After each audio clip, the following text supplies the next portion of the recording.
Big boss season 8 మొదటి వారం పూర్తి చేసుకుంది. సెప్టెంబర్ 1 ఆదివారం సాయంత్రం మొదలైన ఈ సీజన్ వారం రోజుల పాటు ప్రేక్షకులని మెప్పించింది. అంతేకాదు ఈ సీజన్లో జరగట్టుగా ఫస్ట్ వీక్లోని నామినేషన్స్లో హౌస్ మేట్స్ మధ్య హడావుడి జరిగింది. ఆసక్తిగా సాగుతున్న బిగ్ బాస్లో కంటెస్టెంట్స్ ఎక్కువగా ఎవరికీ తెలియని వాళ్ళు వచ్చారని ఆడియన్స్ ఫీల్ అవుతున్నారు. దాంతో వైల్డ్ కార్డ్ ఎంట్రీస్ ని త్వరలో హౌస్ లోకి పంపాలని నిర్వాహకులు ప్లాన్ చేస్తున్నారట. ఈ నేపథ్యంలోనే స్టార్ యాంకర్ వర్షిణిని బిగ్ బాస్ హౌస్ లోకి పంపించేందుకు ఏర్పాట్లు చేస్తున్నారు. 2వ వారం లేదా 3వ వారంలో ఆమెని బిగ్ బాస్ హౌస్ లోకి గ్రాండ్ గా ఎంట్రీ ఇప్పిస్తారని తెలుస్తోంది. వర్షిణి వస్తే ఖచ్చితంగా షో మీద ఒక క్రేజ్ పెరుగుతుంది. ఆమె బుల్లితెర మీద స్టార్ యాంకర్ గా సందడి చేసిన విషయం తెలిసిందే. అంతేకాకుండా మాటకారి, తన మాటలతో అందంతో ఆకట్టుకోగలదు. కాబట్టి ఆమె వస్తే హౌస్ లో మరింత జోష్ వస్తుందని నిర్వాహకులు భావిస్తున్నారు. ఇప్పటికే వర్షిణికి సంబంధించిన అగ్రిమెంట్ కూడా పూర్తి చేసుకున్నట్టు తెలుస్తోంది.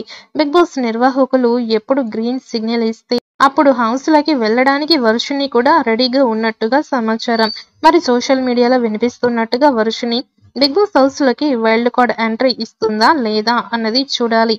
ఇక బిగ్ బాస్ సీజన్ 8లో తొలి వారమే బెజవాడ బేబక్క ఎలిమినేట్ అయినట్టు తెలుస్తోంది. ఆమె ఎలిమినేషన్ ప్రక్రియ నిజమేనా కాదా అన్నది ఆదివారం ఎపిసోడ్లో తెలుస్తుంది. బెజవాడ బేబక్క సోషల్ మీడియా సెలబ్రిటీగా హౌస్ లోకి వచ్చారు. ఇక వచ్చిన తెల్లారే కుక్కర్ గొడవతో ఆమెను కన్నర్ చేస్తూ సోనియా పెద్ద గొడవ చేసింది. అయితే హౌస్ లో ఉన్న వారం రోజులు బెజవాడ బేబక్క ఎక్కువగా కిచెన్ లోనే కనపడింది. ఇక సోషల్ మీడియా ఇన్ఫ్లుయర్స్ గా బెజవాడ బేబక్క ఇక్కడ దాకా రావడమే ఆమె గొప్ప అచీవ్మెంట్ అని చెప్పొచ్చు. అయితే ఈ ఎలిమినేషన్ పై ఆమె ఎలా స్పందిస్తారు అన్నది చూడాలి. విష్ణుప్రియ 28% ఓటింగ్ తో మొదటి స్థానంలో ఉండగా మణికంఠ 26% ఓటింగ్ తో రెండో స్థానంలో నిలిచాడు. పృథ్వీరాజ్ 12%, సోనియా ఆకుల 12%, శేఖర్ భాష 10% ఓటింగ్ పడగా చివరిగా బేబక్కకి 9% ఓటింగ్ వచ్చింది. ఈ వారం ఓటింగ్ పోల్ చూస్తే బెజవాడ బేబక్క హౌస్ నుంచి వెళ్లిపోవడం ఖాయంగా కనిపిస్తోంది.